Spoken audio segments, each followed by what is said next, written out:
Que a graça e a paz do nosso Senhor Jesus estejam sobre a sua vida, sobre a sua casa, sobre a sua mente e sobre o seu coração neste momento. Eu sou o evangelista Lu Martins, do Palavra Pura. E hoje eu preciso começar com uma pergunta que abre uma porta enorme dentro das Escrituras. Por que, no nascimento público da igreja, Deus escolheu vento, fogo e línguas? Por que Pentecostes não começou apenas com uma explicação tranquila? Por que houve um som vindo do céu? Por que línguas como de fogo pousaram sobre pessoas comuns? Por que uma multidão internacional estava em Jerusalém exatamente naquele dia? E por que Pedro, justamente Pedro, o homem que havia negado Jesus, se levanta para pregar até que quase 3.000 pessoas sejam acrescentadas ao povo de Deus? Pentecostes não foi apenas o dia das línguas estranhas. Pentecostes foi o dia em que Deus começou a revelar, diante de Jerusalém e diante das nações, que a tragédia de Babel estava sendo enfrentada pelo poder do Evangelho. Em Babel, os homens tentam subir para fazer um nome para si. Em Pentecostes, Deus desce para fazer o nome de Cristo ser anunciado entre os povos.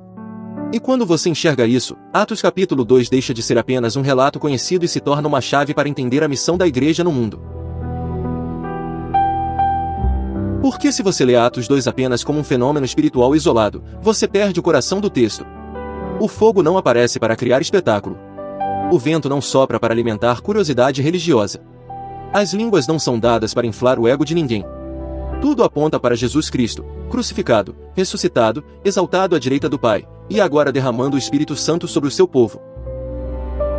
E antes de Atos 2 acontecer, Jesus já havia dado a chave aos discípulos. Em Atos 1:8, ele declarou: "Receberão poder quando o Espírito Santo descer sobre vocês." Esse poder não era para domínio, vaidade espiritual ou império pessoal. Era poder para testemunhar. Poder para levar Cristo de Jerusalém até os confins da terra. Poder para transformar homens e mulheres frágeis em testemunhas vivas do Deus eterno. Então, fique comigo, porque nós vamos caminhar pela própria Bíblia para entender por que Atos 2:1 começa dizendo: "Chegando o dia de Pentecostes, estavam todos reunidos num só lugar." Nós vamos ver por que o som vem como de um vento muito forte. Vamos entender por que o fogo aparece em forma de línguas. Vamos observar por que judeus justos de muitas nações ouvem as maravilhas de Deus em seus próprios idiomas. Vamos acompanhar a multidão dividida entre espanto e zombaria. E vamos perceber por que o milagre não termina na experiência, mas desemboca na pregação poderosa de Cristo.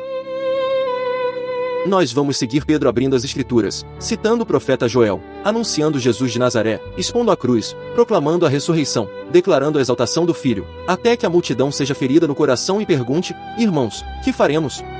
E então veremos que Pentecostes não termina em confusão emocional, mas em arrependimento, batismo, doutrina, comunhão, partir do pão e orações. Porque ali, diante de uma cidade cheia, diante de vozes vindas de longe, diante de promessas antigas se cumprindo em tempo real, a igreja nasce publicamente. Não como uma obra humana tentando sobreviver, mas como o corpo vivo de Cristo, formado pela palavra, cheio do Espírito enviado ao mundo. Compreender isso faz toda a diferença no nosso caminhar. Para que você não seja apenas um ouvinte, mas participe ativamente do cumprimento do ID através deste ministério, seja mais que um inscrito, torne-se membro do nosso ministério. Como amigo, guardião ou mantenedor do Palavra Pura, você recebe esboços em PDF, decide nossos temas e pede vídeos personalizados de uso livre. Clique em Seja Membro, semeie no Evangelho e vive Efésios 4:12, buscando o aperfeiçoamento para a obra do ministério. Agora, com a Bíblia aberta e o coração atento, nós não vamos tratar Pentecostes como um símbolo solto, nem como um tema para disputa vazia. Nós vamos caminhar com reverência. Vamos ouvir Lucas narrando. Vamos ver Pedro interpretando. Vamos perceber o Pai prometendo, o Filho exaltado derramando, e o Espírito Santo capacitando o povo de Deus para proclamar Cristo. E para entender o fogo de Atos 2, nós precisamos voltar para uma cidade cheia de peregrinos, cheia de línguas, cheia de expectativa e cheia de promessas antigas. Precisamos entrar em Jerusalém quando os discípulos ainda não sabem a forma exata da visitação de Deus. Eles não controlam o céu. Eles não fabricam um milagre. Eles apenas obedecem a uma ordem simples: esperar. Porque, quando Deus decide cumprir a sua palavra, a espera dos homens se torna o palco da ação divina. E o que vem agora não chega como um sussurro comum. Chega como uma invasão do céu. Então deixamos a pergunta no ar e descemos para a poeira viva de Jerusalém. A cidade está cheia. Não é um dia comum. As ruas estreitas recebem passos apressados, vozes se cruzam em sotaques diferentes, animais são conduzidos para perto do templo, famílias chegam com memória de aliança no coração e ofertas nas mãos. O ar carrega o peso de uma festa antiga, ordenada por Deus, gravada no calendário de Israel como lembrança, gratidão e expectativa. Pentecostes não nasce em Atos como uma invenção cristã desconectada da história. Pentecostes vem 50 dias depois da Páscoa. É a festa das semanas. Em Levítico 23:15 a 21, o Senhor ordena que Israel conte 7 semanas completas, até completar 50 dias, e então apresente uma nova oferta ao Senhor. Em Deuteronômio 16:9 a 12, o povo é chamado a celebrar diante de Deus com alegria, lembrando que foi escravo no Egito e que o Senhor o libertou com mão poderosa. 50 dias depois da Páscoa. Guarde isso, porque a Bíblia está nos colocando diante de camadas. Na superfície, Jerusalém celebra a colheita.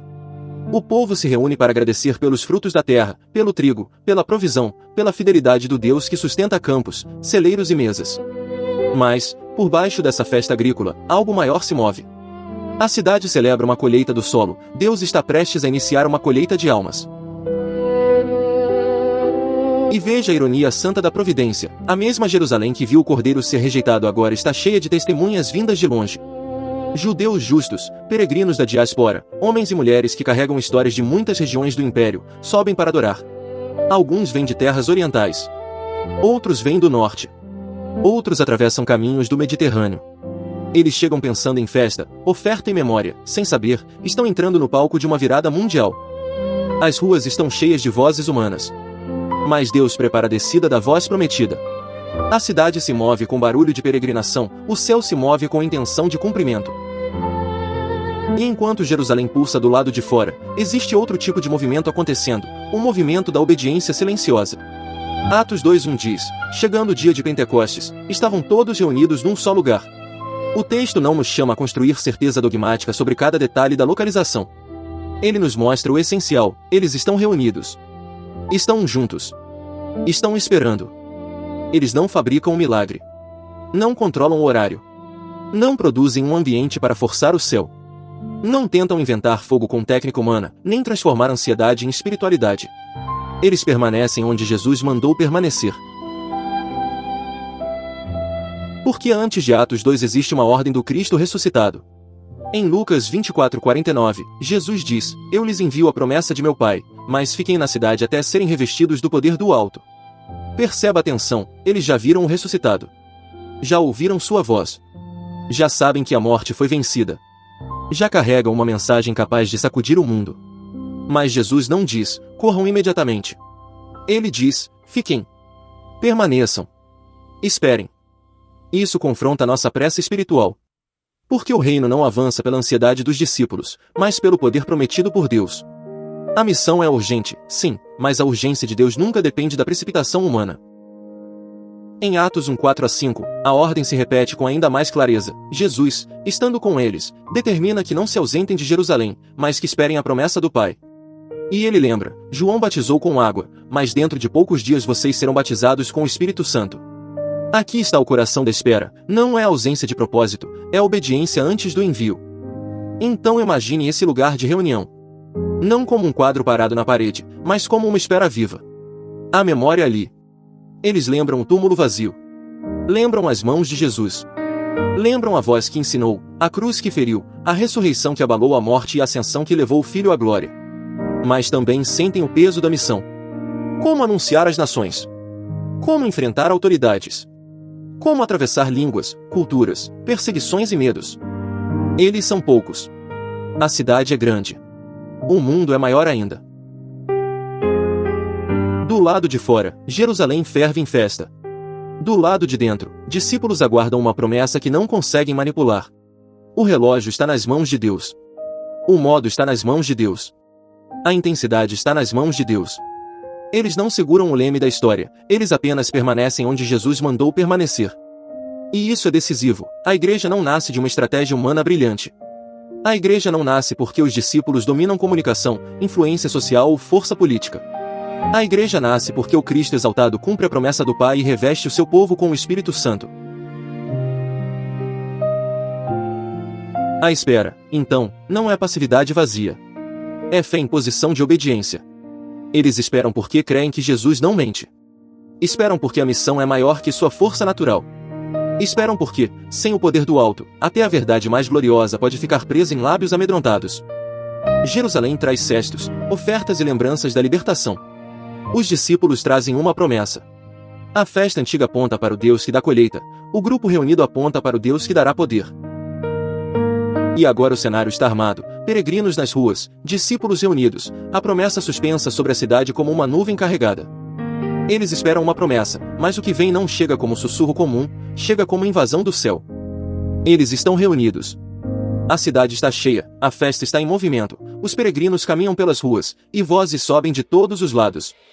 Mas naquele lugar, conforme Atos 2:1, existe uma espera diferente, não é passividade, é obediência. Eles não tentam fabricar o céu com esforço humano. Eles aguardam aquilo que Jesus prometeu.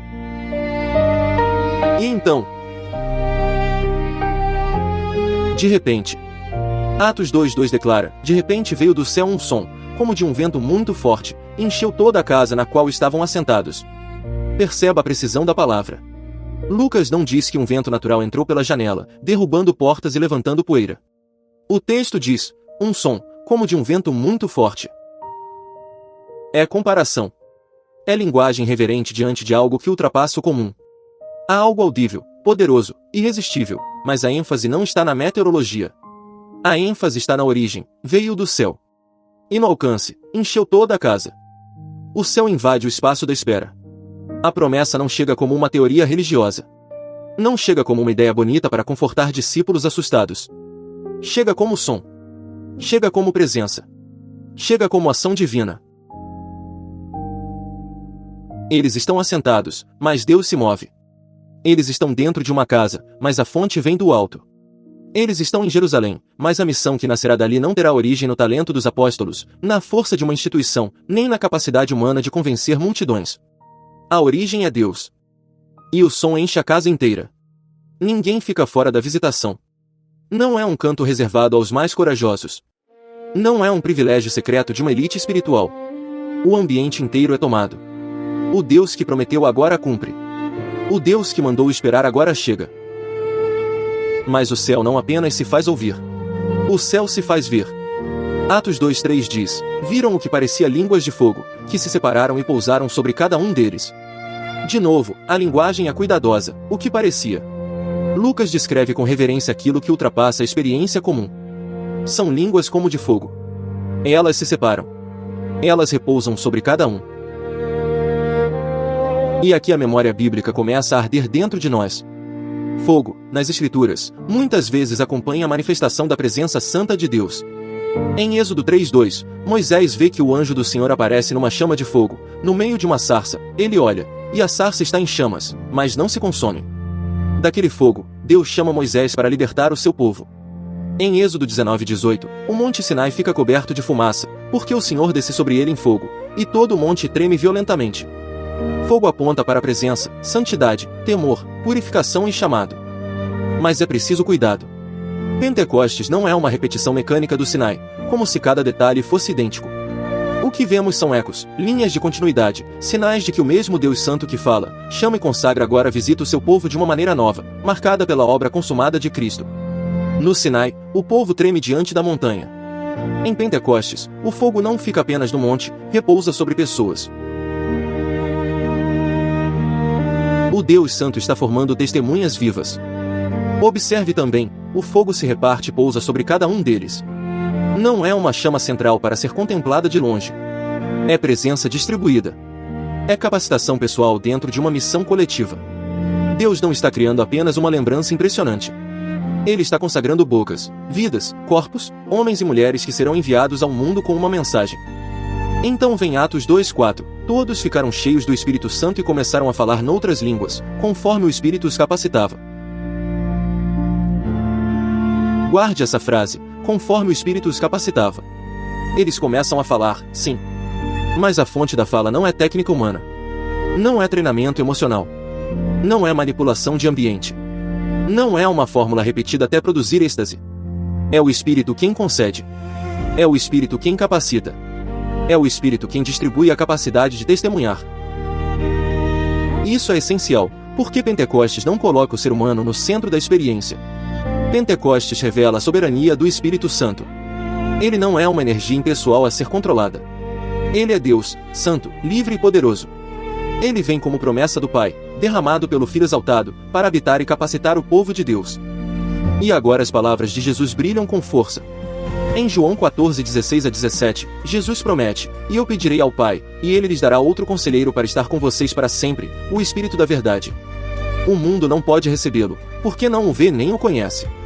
Mas vocês o conhecem, pois Ele vive com vocês e estará em vocês. Eles não seriam abandonados como órfãos." A presença de Cristo não desapareceria, seria comunicada pelo Espírito. E em João 16, 13 a 14, Jesus disse que, quando o Espírito da verdade vier, Ele os guiará a toda a verdade, não falará de si mesmo, e glorificará Cristo. Veja a direção do milagre. O Espírito não vem para criar uma espiritualidade solta, desconectada do Senhor Jesus. Ele vem para conduzir a verdade, sustentar a igreja, abrir a boca das testemunhas e glorificar o Filho. Por isso, o sinal das línguas não termina em êxtase privado. Não é fogo para ser trancado dentro da casa. Não é som para morrer entre quatro paredes. O Espírito enche, capacita e impulsiona. A manifestação é audível e visível, mas sua finalidade é missionária. O que começa no interior daquele lugar está prestes a alcançar a rua. O que repousa sobre cada um deles vai encontrar ouvidos de povos diferentes. A promessa foi cumprida. A casa está cheia. As bocas estão abertas. O fogo não consome, consagra. O vento não destrói, impulsiona. E o som não fica preso ali dentro. A notícia corre, a cidade se agita, a multidão se ajunta, e agora o milagre encontra ouvidos vindos de muitas nações. E o som não fica preso dentro da casa. Aquilo que veio do céu começa a correr pelas ruas de Jerusalém como uma notícia impossível de conter. A casa está cheia, mas agora a cidade inteira parece ser puxada para o lugar onde Deus está agindo. O Espírito desce sobre os discípulos, mas o alvo não é um êxtase escondido entre quatro paredes. O alvo é testemunho. O alvo são ouvidos. O alvo são povos. Atos 2:5 abre a cena dizendo: "Havia em Jerusalém judeus, tementes a Deus, vindos de todas as nações do mundo." Veja o cenário. Não é uma reunião pequena, isolada, sem testemunhas. Jerusalém está abarrotada de peregrinos. Homens carregam sotaques diferentes, memórias diferentes, rotas diferentes. Famílias vieram de longe para a festa. Judeus da diáspora, espalhados pelo mundo antigo, agora estão reunidos na Cidade Santa. Eles vieram celebrar uma festa, mas Deus preparou um encontro. Eles vieram lembrar as obras do Senhor, mas agora vão ouvir as maravilhas de Deus em suas próprias línguas. E então Atos 2:6 diz que, ao ouvirem aquele som, ajuntou-se uma multidão, e a multidão ficou perplexa, porque cada um os ouvia falar em sua própria língua. Não é apenas barulho religioso. Não é confusão sem sentido. O texto insiste: eles ouvem. Eles reconhecem. Eles compreendem. O milagre não é Deus apagando as diferenças culturais como se todos precisassem virar uma massa uniforme. O milagre é o Evangelho atravessando as fronteiras da linguagem pelo poder do Espírito. Agora imagine o movimento da multidão. Um homem para no meio da rua e arregala os olhos: "Essa é a minha língua." Outro se aproxima, vindo de outra região, e também entende. Outro chama sua família. Outro aponta. A pergunta se espalha como fogo em palha seca: como estes galileus estão falando assim? Porque, para muitos ali, os galileus eram homens simples, identificáveis pelo sotaque, pela origem, pela distância dos grandes centros de cultura. Mas agora, pela boca de discípulos comuns, as nações ouvem Deus. Atos 2:9 a 11 abre um mapa diante dos nossos olhos: partos, medos e elamitas, habitantes da Mesopotâmia, da Judéia e da Capadócia, do Ponto e da Ásia, da Frígia e da Panfilha, do Egito e das partes da Líbia próximas de Cirene, visitantes vindos de Roma, tanto judeus como convertidos ao judaísmo, cretenses e árabes. É como se Lucas dissesse: olhe para o leste, olhe para o oeste, olhe para o norte, olhe para o sul. O mundo está representado ali. A Praça de Jerusalém se torna uma janela profética para a missão mundial da Igreja. E Atos 2:11 registra o coração do sinal: nós os ouvimos declarar as maravilhas de Deus em nossa própria língua. Guarde isso: eles não ouvem os discípulos exaltando a si mesmos. Eles não ouvem um espetáculo vazio. Eles ouvem as maravilhas de Deus. O Espírito Santo toma línguas humanas, sotaques humanos, vocabulários humanos, e faz tudo apontar para a glória do Senhor. Aqui está a chave profunda. Pentecostes conversa com Babel.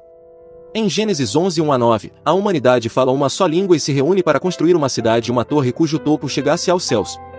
Mas o problema não é a arquitetura. O problema é o coração. Eles dizem, façamos um nome para nós. Babel é o projeto do orgulho humano organizado. É a tentativa de subir ao céu sem Deus, de criar segurança sem obediência, de construir unidade sem submissão ao Senhor. Então Deus desce, confunde as línguas e dispersa os homens sobre a face da terra. A confusão das línguas em Babel não é um acidente cultural, é juízo contra a arrogância humana. A humanidade tenta usar uma só voz para engrandecer o próprio nome, e termina espalhada, incapaz de completar sua torre. Uma só língua, quando dominada pelo pecado, não produz comunhão santa, produz ambição coletiva contra Deus. Mas agora, em Atos 2, a cena é invertida de maneira gloriosa. Em Babel, o homem tenta subir, em Pentecostes, Deus desce.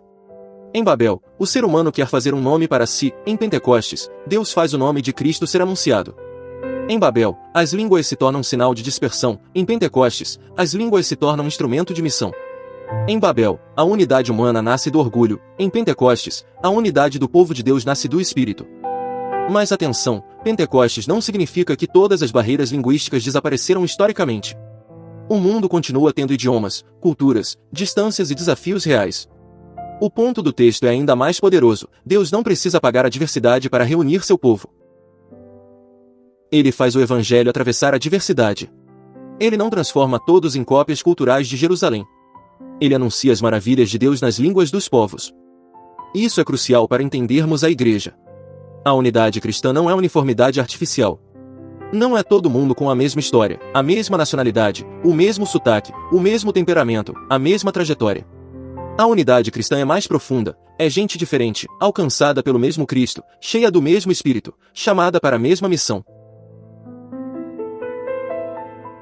Pentecostes não destrói as nações, Pentecostes antecipa a redenção das nações em Cristo. E se você olhar com olhos espirituais, verá que essa cena em Jerusalém já aponta para o destino final da história, povos, tribos, línguas e nações diante do Cordeiro. O que começa aqui não é uma experiência isolada. É o início público de uma missão que vai cruzar fronteiras, impérios, mares, desertos, séculos e continentes, até chegar também a nós. O mesmo Deus que confundiu o orgulho em Babel agora reúne pecadores pela graça, não em torno de uma torre feita por mãos humanas, mas em torno de Cristo crucificado, ressuscitado e exaltado. Mas naquele momento, no meio da multidão, nem todos conseguem discernir o que está acontecendo. Alguns estão maravilhados. Outros estão confusos. Outros começam a zombar. O mesmo sinal que abre ouvidos também revela corações. E é então que Pedro se levanta. O milagre das línguas agora vai se tornar sermão. E o sermão não será sobre a grandeza dos discípulos. Será sobre Jesus. E no meio daquela multidão de vozes, algo começa a se dividir dentro de Jerusalém.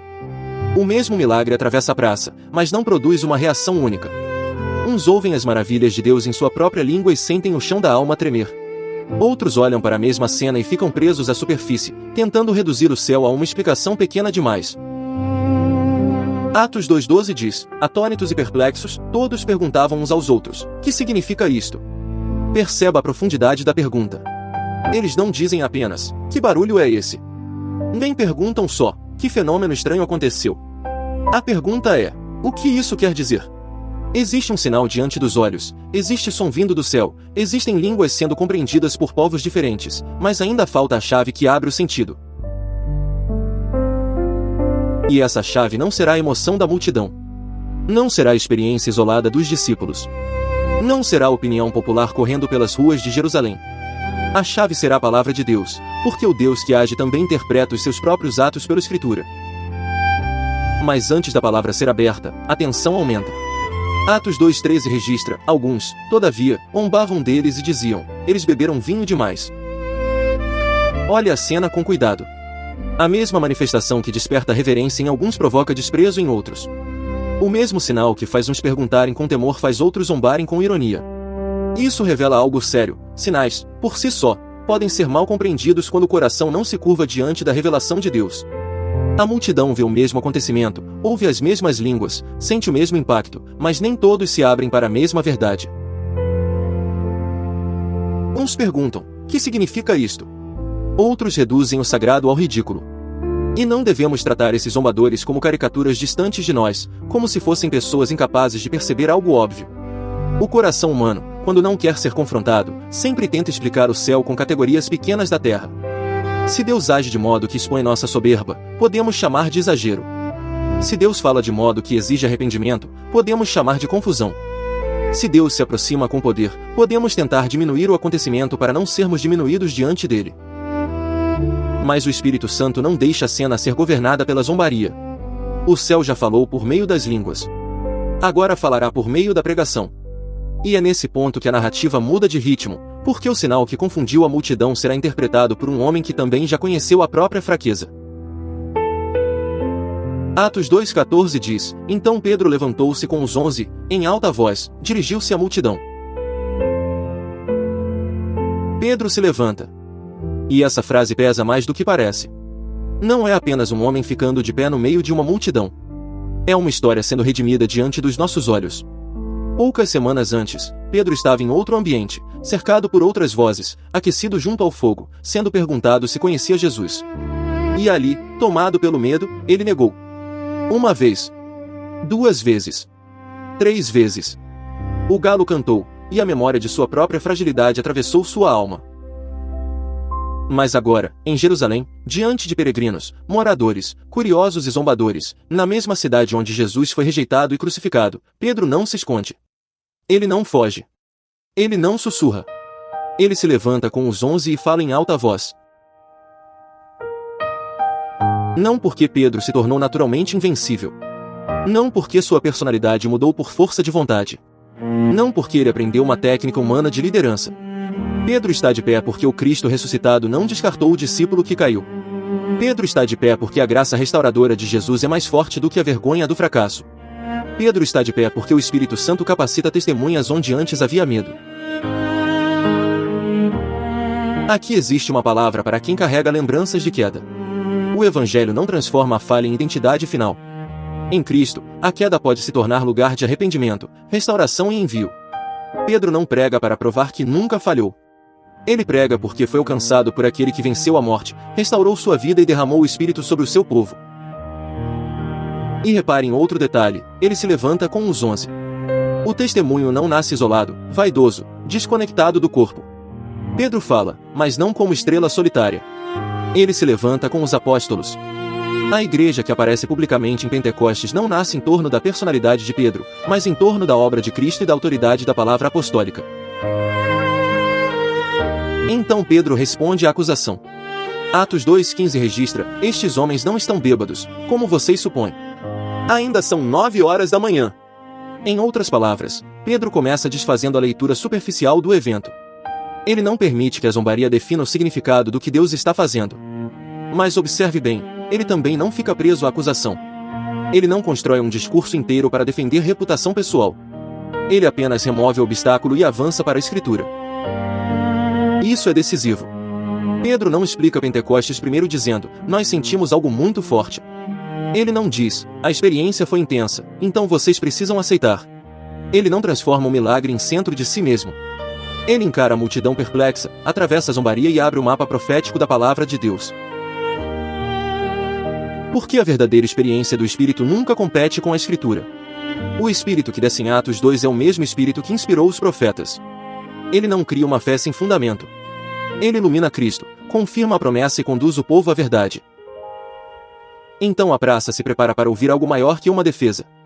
Pedro vai mostrar que o que parece desordem aos olhos humanos é cumprimento diante de Deus. O ruído da multidão começa a ceder. A zombaria perde força. A pergunta, que significa isto, permanece no ar como uma lâmina. E Pedro, cheio do Espírito, não aponta para si mesmo, não aponta para o fogo como espetáculo, não aponta para as línguas como fim. Ele abre as Escrituras e conduz todos ao profeta Joel.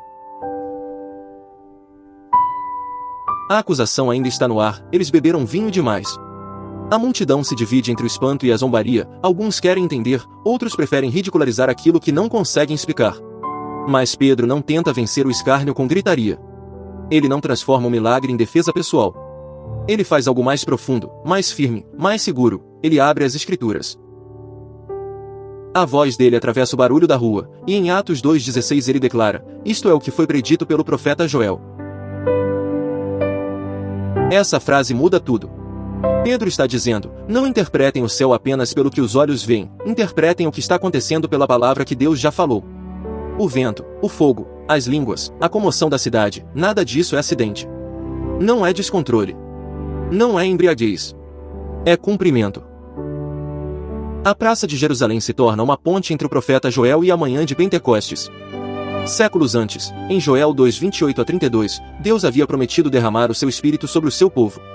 Joel falou em um cenário de juízo, arrependimento, restauração e esperança, a terra ferida, o povo chamado a voltar para Deus, e então a promessa extraordinária. Deus não devolveria apenas colheitas, Deus derramaria o seu próprio espírito. E Pedro anuncia que essa promessa agora está diante dos olhos deles. Em Atos 2:17-18, ele cita: nos últimos dias, diz Deus, derramarei do meu espírito sobre todos os povos. Os seus filhos e as suas filhas profetizarão, os jovens terão visões, os velhos terão sonhos.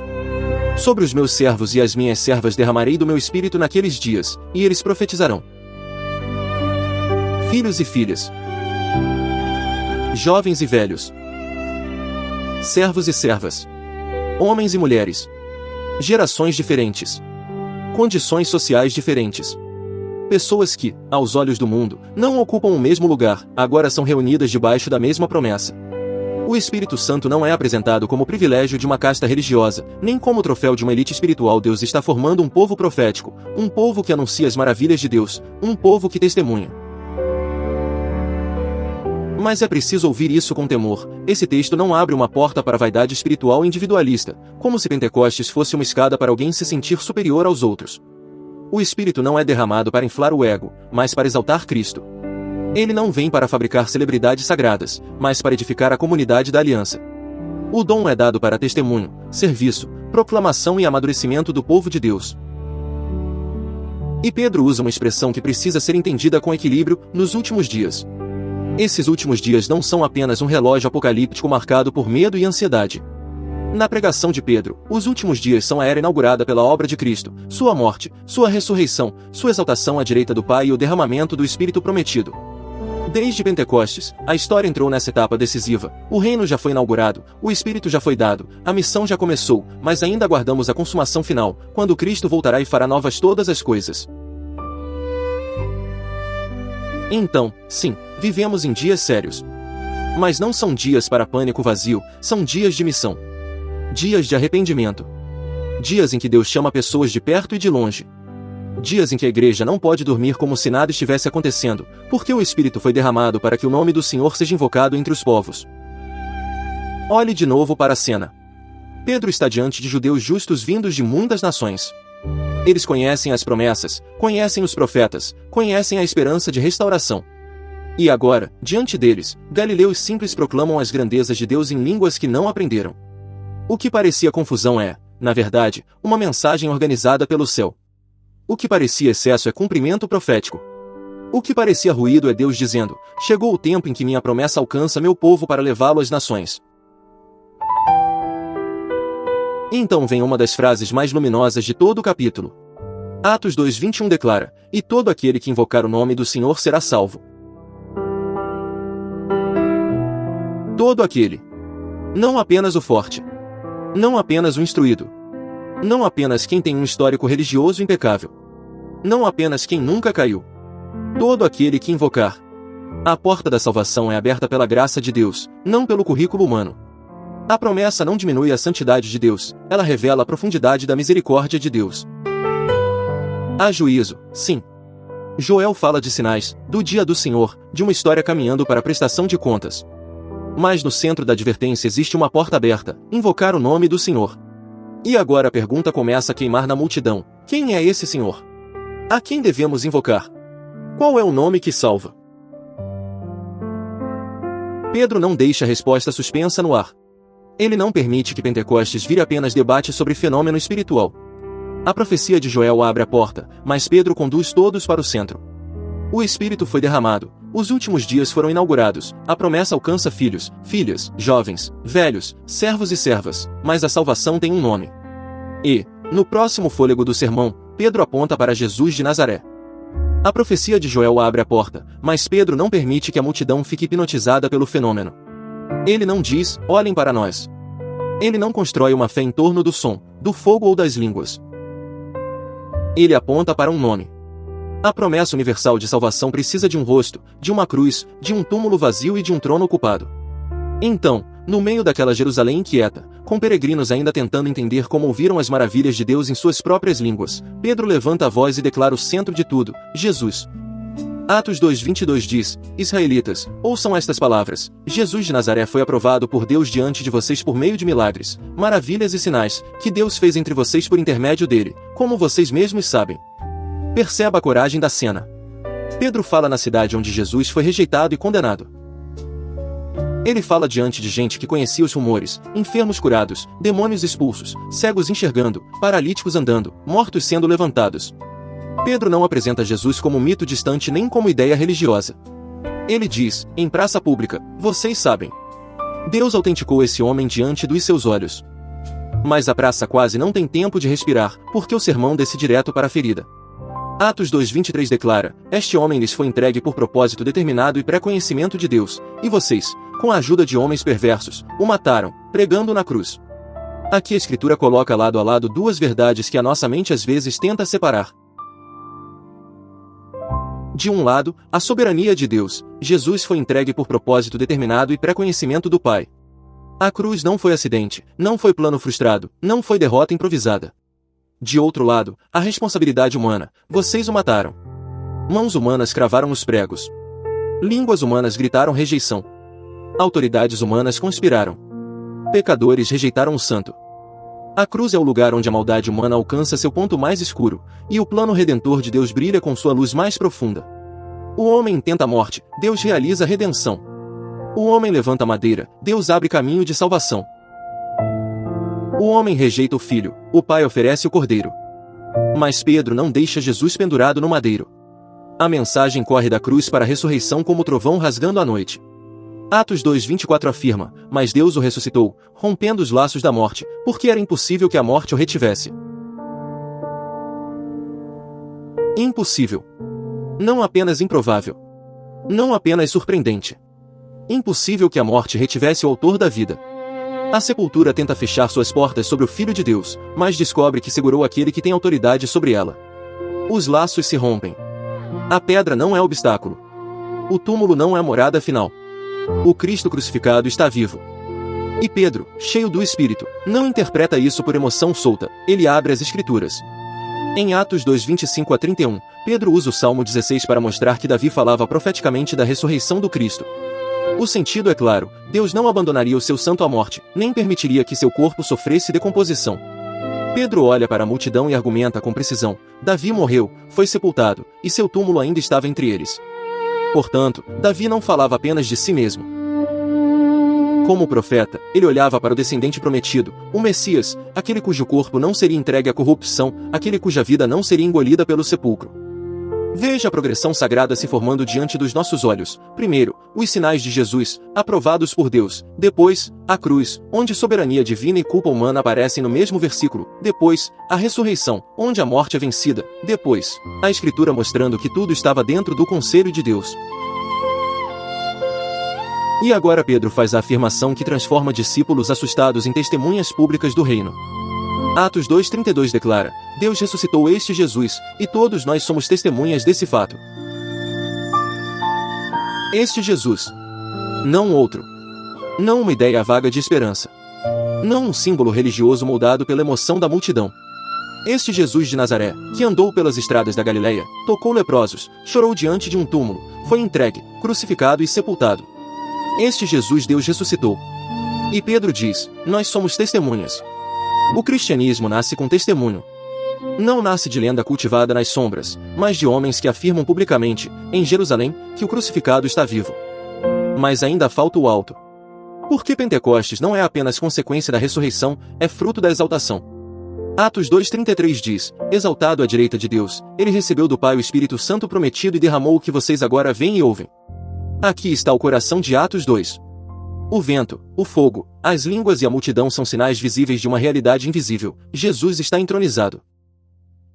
O Filho recebe do Pai o Espírito prometido e o derrama sobre a Igreja. O Pai promete. O Filho derrama. O Espírito capacita. A Trindade inteira está envolvida na missão. Então entenda, o Espírito Santo não vem para substituir Jesus no centro. O Espírito vem para revelar Jesus, glorificar Jesus, aplicar a obra de Jesus e formar testemunhas de Jesus. O fogo de Pentecostes não ilumina o ego dos discípulos, ilumina a cruz vazia e o trono ocupado por Cristo. O poder não é para espetáculo, é para proclamação. A experiência não é o ponto final, é a seta apontando para o Rei. E Pedro fecha como quem coloca uma coroa sobre toda a pregação. Atos 2,36 declara, portanto, que todo Israel fique certo disto, Deus fez Senhor e Cristo a este Jesus, a quem vocês crucificaram. Senhor e Cristo. Messias prometido e Rei soberano. Aquele que foi rejeitado pelos homens é declarado por Deus como ungido. Aquele que foi colocado numa cruz está agora à direita do Pai. Aquele que eles pensaram ter silenciado agora fala por meio de uma igreja cheia do Espírito. E quando Cristo é pregado assim, com clareza, com escritura, com cruz, ressurreição, exaltação e senhorio, o sinal externo começa a penetrar por dentro. O fogo que aparece sobre os discípulos agora parece descer ao coração da multidão. A pergunta deixa de ser apenas o que significa isso, e se torna algo muito mais profundo, mais urgente e mais necessário. Irmãos, que faremos? E quando Pedro deixa cair sobre Jerusalém aquela sentença impossível de ignorar, Deus fez Senhor e Cristo a este Jesus que vocês crucificaram, como está em Atos 2,36, a multidão já não está apenas diante de um fenômeno. Está diante de uma culpa revelada pela luz de Deus. O som como de vento já passou pela casa. As línguas como de fogo já apontaram para a presença do Espírito. As nações já ouviram as maravilhas de Deus em suas próprias línguas. Mas agora acontece um milagre mais silencioso e mais profundo, a palavra atravessa o peito humano. Atos 2,37 diz, quando ouviram isso, ficaram aflitos em seu coração e perguntaram a Pedro e aos outros apóstolos, irmãos, que faremos? Perceba a mudança da pergunta. Eles não dizem, como vocês aprenderam essas línguas? Não dizem, como podemos produzir esse sinal? Não dizem, que técnica espiritual é essa? A pergunta agora nasce de um coração ferido pela verdade, irmãos, que faremos? Aqui está uma chave poderosa de Pentecostes, a verdadeira obra do Espírito Santo não é somente manifestação externa, é convicção interna diante de Cristo. O Espírito que enche a casa também expõe o coração. O Espírito que capacita a boca de Pedro também abre os olhos da multidão. O Espírito que dá coragem para testemunhar também conduz pecadores ao arrependimento. E isso é decisivo, porque o coração humano muitas vezes deseja o barulho do céu, mas foge da ferida da verdade. Quer o vento, mas não quer a cruz. Quer o fogo, mas não quer confessar pecado. Quer poder, mas não quer se render ao senhorio de Jesus. Em Atos 2, Deus não separa essas realidades. O Espírito vem, Cristo é pregado, o pecado é exposto, e a graça abre uma porta. Aquela multidão sente o peso da mensagem, o Messias prometido veio, foi aprovado por Deus, foi entregue conforme o propósito determinado do Pai, foi morto por mãos humanas, ressuscitou, foi exaltado e agora derrama o Espírito. Eles estão diante de uma verdade esmagadora, rejeitaram aquele que Deus fez Senhor e Cristo. Mas aqui brilha a beleza do Evangelho, o mesmo Deus que revela a culpa também oferece perdão. Então Pedro responde em Atos 2,38, arrependam-se, e cada um de vocês seja batizado em nome de Jesus Cristo para perdão dos seus pecados, e receberão o dom do Espírito Santo. Arrependam-se. Essa palavra não é um chamado para uma emoção passageira. Não é apenas tristeza porque as consequências chegaram. Não é remorso religioso, aquele aperto momentâneo que aparece quando a consciência pesa e desaparece quando a pressão diminui. Arrependimento, na Bíblia, é a mudança real de direção diante do senhorio de Cristo. É o pecador que caminhava de costas para Deus sendo virado pela graça. É a mente sendo iluminada, o coração sendo quebrantado e a vontade sendo reposicionada. Arrepender-se é reconhecer, eu não sou o centro. Meu pecado não é pequeno. Jesus não é apenas um mestre admirável. Ele é o Senhor. Ele é o Cristo. Ele morreu e ressuscitou. E eu preciso me render. Mas observe a misericórdia. Pedro não diz arrependam-se para que talvez Deus considere perdoar vocês. Não. A porta está aberta em Cristo. Ele diz, cada um de vocês seja batizado em nome de Jesus Cristo para perdão dos seus pecados. O batismo aparece aqui como resposta pública de identificação com Jesus e com a comunidade da nova aliança. Aqueles homens e mulheres que estavam na multidão agora são chamados a confessar publicamente o nome do Messias crucificado e ressuscitado. Não é teatro vazio. Não é distintivo social. É uma travessia visível, do velho caminho para Cristo, da antiga culpa para o perdão, do isolamento para o povo da promessa. Sem transformar este texto em debate denominacional, Atos 2 mostra com clareza que a fé que se rende a Cristo não deseja permanecer escondida. Ela responde. Ela confessa. Ela se identifica com o crucificado e ressuscitado. E Pedro acrescenta, e receberão o dom do Espírito Santo. O mesmo Espírito que eles veem agindo nos apóstolos não é propriedade de uma elite espiritual distante. A promessa não fica trancada nos 12. O dom do Espírito está ligado à obra de Cristo, ao perdão dos pecados e à entrada no povo redimido de Deus. Então vem uma das frases mais consoladoras de todo o capítulo. Atos 2:39 declara, pois a promessa é para vocês, para os seus filhos e para todos os que estão longe, para todos quantos o Senhor, o nosso Deus, chamar. A promessa é para vocês. Sim, para vocês que ouviram a acusação. Para vocês que sentem o coração esmagado. Para vocês que perguntam, que faremos? Para vocês que não podem voltar no tempo, não podem apagar a cruz, não podem purificar a própria consciência com esforço humano. A promessa é para vocês. E para os seus filhos. Deus abre diante daquela geração um horizonte de continuidade, de ensino, de aliança, de casa alcançada pela palavra. Mas Pedro vai além, e para todos os que estão longe. Essa frase empurra Atos para fora de Jerusalém. Ela aponta para samaritanos ouvindo o evangelho, para um etíope no caminho, para Cornélio em Cesareia, para gentios recebendo a palavra, para Paulo atravessando mares com a mensagem de Cristo. Os que estão longe não fala apenas de distância geográfica, revela o alcance missionário da graça de Deus. Povos distantes. Línguas diferentes. Histórias quebradas. Gente sem pedigree espiritual, gente que não estava na sala, não estava perto do templo, não conhecia todos os detalhes da festa, mas estava no alcance do chamado divino. Todos quantos o Senhor nosso Deus chamar. Isso impede o desespero e também destrói o orgulho. Ninguém entra porque merece. Ninguém fica de fora porque está longe demais, se o Senhor chama. A salvação é graça que convoca, misericórdia que alcança, Cristo ressuscitado reunindo um povo pelo Espírito. Mas Pedro não suaviza a urgência. Atos 2:40 diz, com muitas outras palavras os advertia e insistia com eles, salvem-se desta geração corrompida. Ele adverte. Ele insiste. Ele chama. Não com manipulação emocional, mas com verdade pastoral. Por que permanecer na geração que rejeita Cristo, resiste a Deus e ama sua própria corrupção é permanecer em perigo? Ainda assim, o chamado não nasce de culpa performática, como se Deus dissesse, prove mais, sangre mais, conquiste aceitação. Não.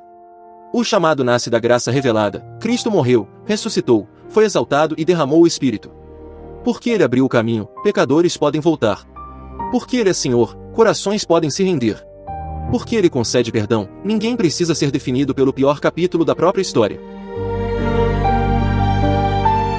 E agora a resposta da multidão não pode ficar apenas em lágrimas.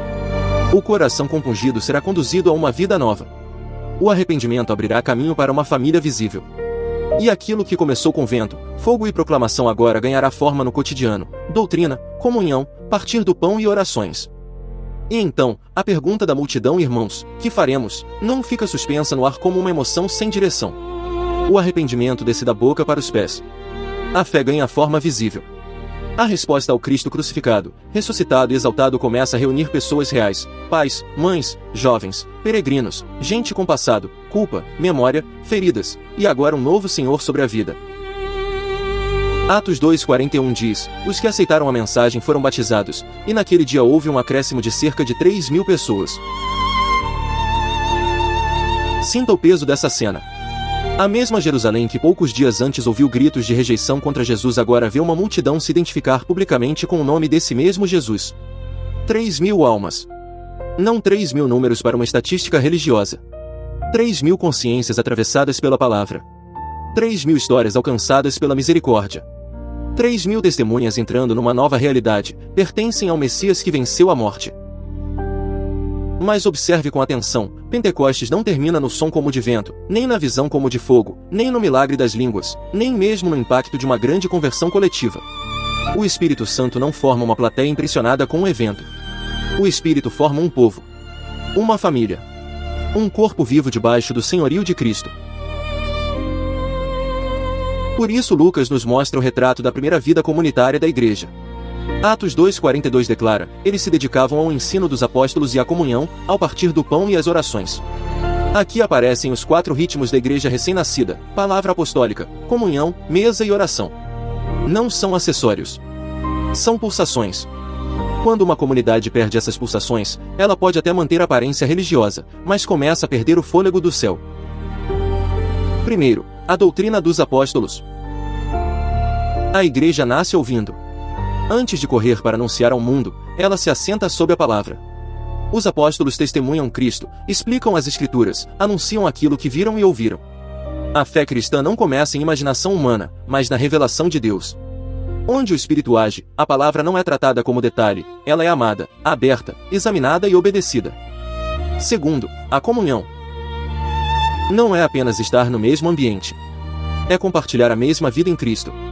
Gente de regiões diferentes, sotaques diferentes e histórias diferentes agora se chama de irmãos porque o sangue de Jesus formou uma família. Pentecostes não apaga a diversidade, Pentecostes cura o isolamento.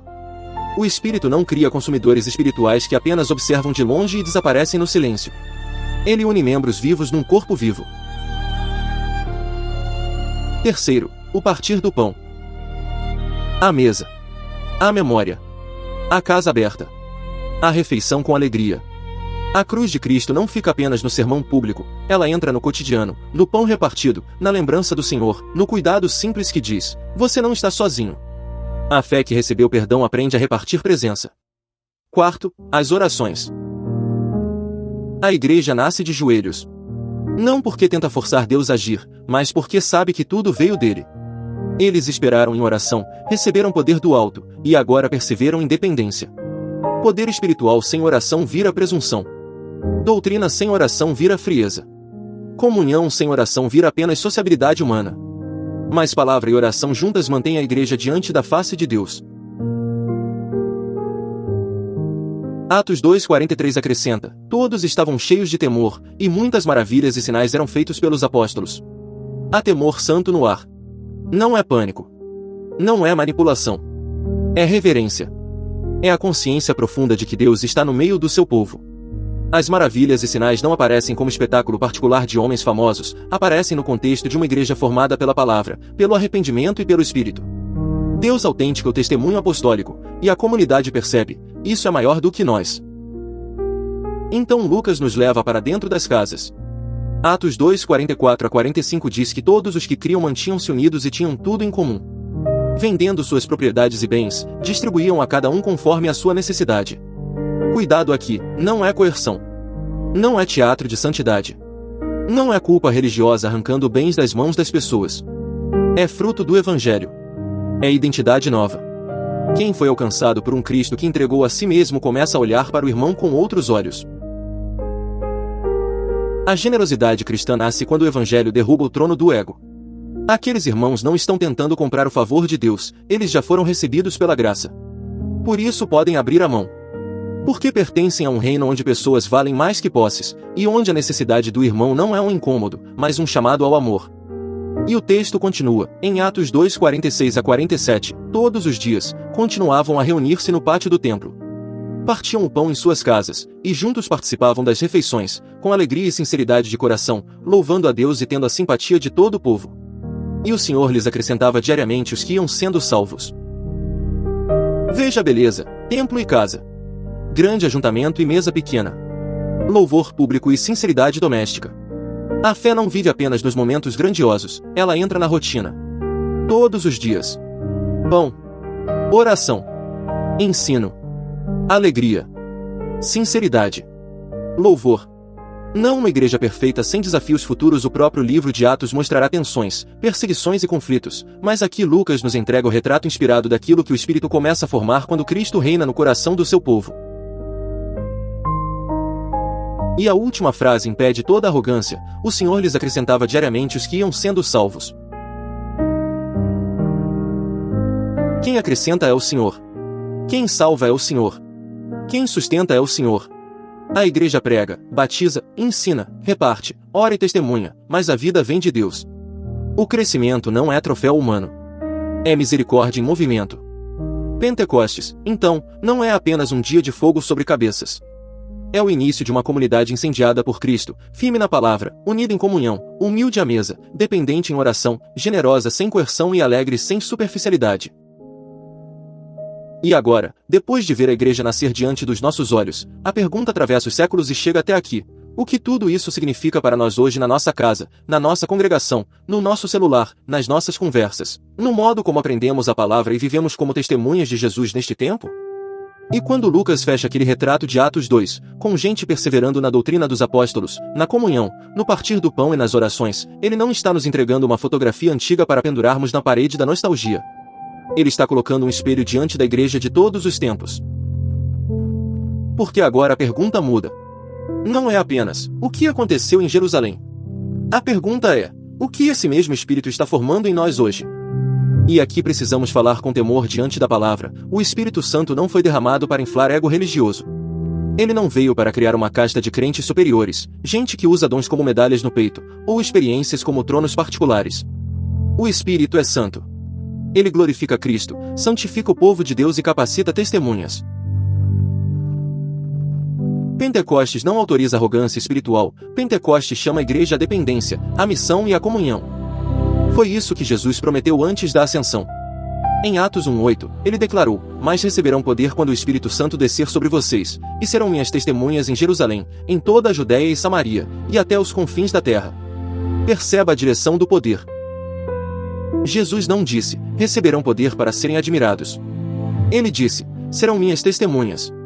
O poder não aponta para o nosso nome, aponta para o nome de Cristo. O Espírito não nos torna protagonistas do reino, ele nos une ao verdadeiro rei e nos envia com o testemunho do rei. Talvez você olhe para Atos 2 e pense, mas aqueles discípulos estavam lá. Eles viram Jesus. Eles ouviram a voz dele. Eu sou pequeno demais. Minha fé é fraca. Minha casa é complicada. Minha rotina me consome. Eu não tenho força para viver isso. Mas escute com atenção, Atos 2 nunca foi uma celebração da força natural dos discípulos. Antes do Espírito, eles são poucos, vulneráveis e humanamente insuficientes diante de uma missão mundial. A ordem de Jesus não é, produzam força suficiente para conquistar as nações. A ordem é, esperem a promessa do Pai. A missão nasce da dependência. Então, se você se sente fraco, isso não te exclui da história. Muitas vezes, é justamente nesse lugar de fraqueza que Deus quebra nossa autoconfiança e nos ensina que o testemunho verdadeiro não vem da carne, da eloquência, da aparência ou da performance. Vem do Cristo ressuscitado que sustenta o seu povo pelo Espírito. Você não foi deixado órfão. O Consolador ainda guia o povo de Deus à verdade, ainda forma caráter, ainda corrige pecados, ainda consola feridas, ainda levanta testemunhas em dias confusos. E veja como Paulo descreve essa nova identidade.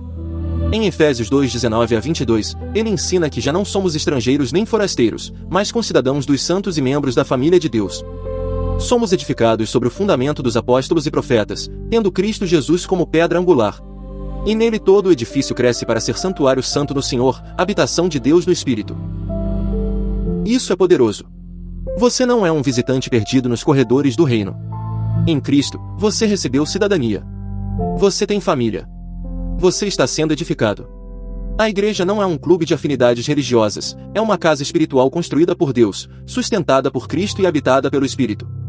E em 1 Coríntios 12:13, Paulo aprofunda essa realidade, pois em um só corpo todos nós fomos batizados em um único Espírito, quer judeus, quer gregos, quer escravos, quer livres. E a todos nós foi dado beber de um único Espírito. Ou seja, Pentecostes não produz ilhas espirituais. Pentecostes forma corpo. O Espírito não nos separa para a vaidade, ele nos une para serviço.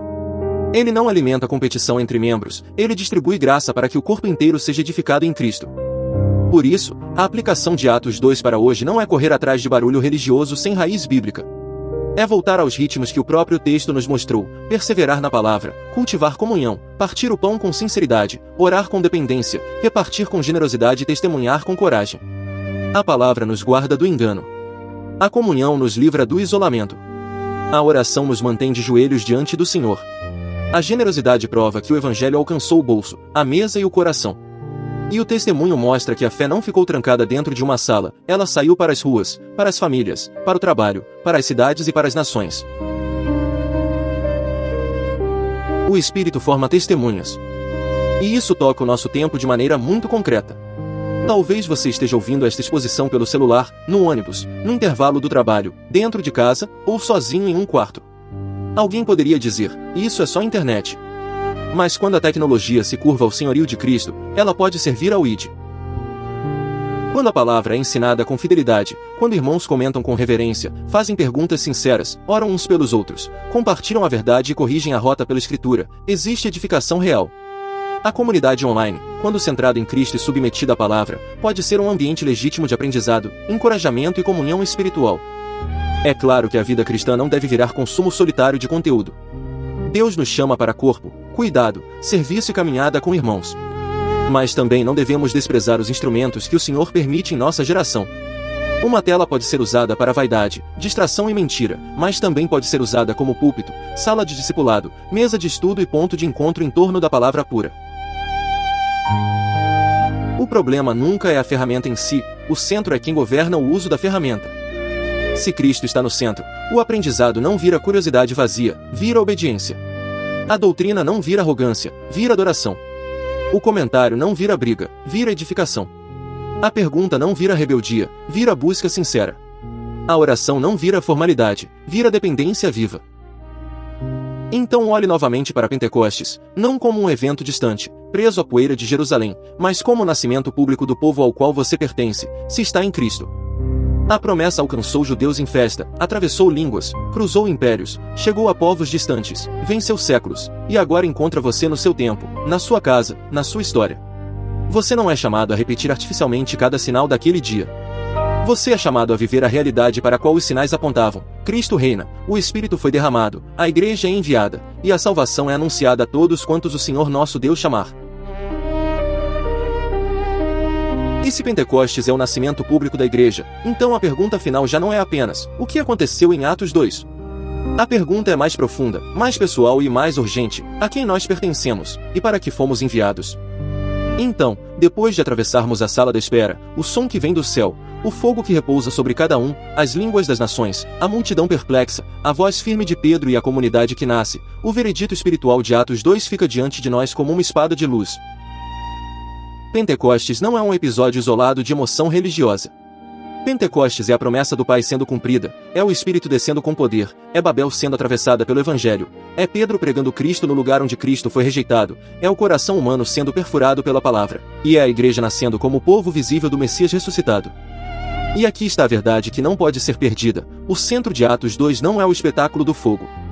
Não é o barulho, não é a multidão, não é a admiração dos homens, nem mesmo o fenômeno das línguas separado do seu propósito. O centro é Jesus, o Cristo crucificado, ressuscitado, exaltado à direita de Deus, derramando o Espírito Santo sobre o seu povo. Por isso Pedro não termina o sermão apontando para uma experiência, ele aponta para o Rei. Em Atos 2,36, Pedro declara, esteja absolutamente certa, pois, toda a casa de Israel de que a este Jesus, que vocês crucificaram, Deus o fez Senhor e Cristo. Senhor e Cristo. Não apenas mestre. Não apenas profeta. Não apenas exemplo moral. Senhor sobre a morte. Cristo prometido nas Escrituras. Rei entronizado. Salvador que derrama o Espírito.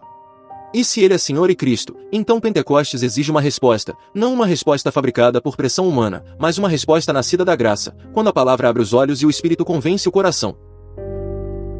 Foi por isso que, quando a multidão perguntou, irmãos, que faremos? Pedro respondeu em Atos 2,38, arrependam-se, e cada um de vocês seja batizado em nome de Jesus Cristo para perdão dos seus pecados, e receberão o dom do Espírito Santo. Arrependimento não é apenas sentir peso por alguns minutos. É voltar-se para Cristo. É abandonar o trono da própria autonomia e confessar com a vida, Jesus é o Senhor. Fé não é um salto no escuro, é repousar naquele que venceu a morte. Dependência do Espírito não é arrogância espiritual, é reconhecer que a missão de Deus nunca foi sustentada pela força natural dos discípulos. E agora o espelho chega até nós.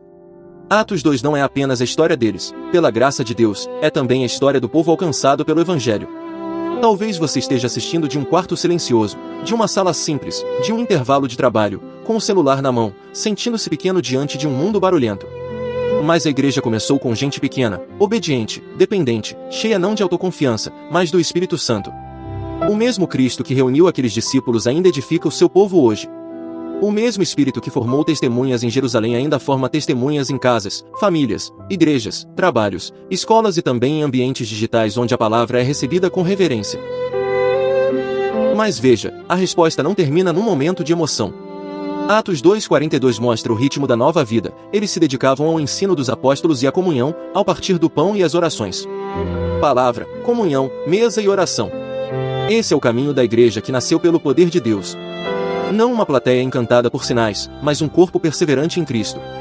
Não pessoas tentando provar valor diante de Deus, mas filhos e filhas vivendo porque foram alcançados primeiro pelo Senhor. Então, se hoje o Espírito tocou o seu coração, responda com sinceridade diante de Deus. Arrependa-se. Creia em Jesus. Dependa do Espírito Santo. Volte para a palavra. Persevere em comunhão. Ore. Sirva. Testemunhe. Não para comprar o amor de Deus, mas porque em Cristo você já foi amado primeiro. Você não foi chamado para carregar a missão sozinho, você foi enxertado em um povo, habitado pelo Espírito, enviado pelo Rei. E que esta seja a sua oração agora, sem fórmula vazia, mas como resposta sincera: Senhor Jesus, eu reconheço que Tu és Senhor e Cristo. Eu me volto para Ti. Perdoa os meus pecados, firma meu coração na Tua palavra, enche-me do Teu Espírito e faz de mim uma testemunha fiel. Ensina-me a perseverar na doutrina, na comunhão, no partir do pão e nas orações. Que a minha vida não busque o meu próprio nome, como em Babel, mas anuncie o Teu nome, como em Pentecostes. Amém. Se este estudo abriu seus olhos para entender Pentecostes de forma bíblica, compartilhe este vídeo com alguém que precisa enxergar Atos 2 com clareza. Escreva nos comentários, de forma simples, qual parte mais falou ao seu coração. O vento, o fogo, Babel sendo atravessada, a pregação de Pedro, os 3.000, ou a vida perseverante da igreja. Deixe o seu like, inscreva-se no Palavra Pura para continuar crescendo no entendimento das Escrituras, e quando aparecer a tela final, escolha o próximo vídeo que o Senhor usar para aprofundar ainda mais a sua fé. Se este ministério edifica você, considere também apoiar como membro, para que mais pessoas sejam alcançadas pela Palavra de Deus. Que o Senhor Jesus, o Cristo ressuscitado e exaltado, fortaleça a sua fé. Que o Espírito Santo ilumine o seu entendimento, console o seu coração, santifique a sua caminhada e faça de você uma testemunha viva do Evangelho.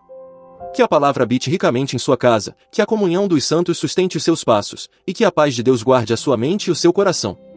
Receba esta bênção, não pelo seu mérito, mas pela graça daquele que morreu, ressuscitou e reina para sempre. Em nome de Jesus. Amém.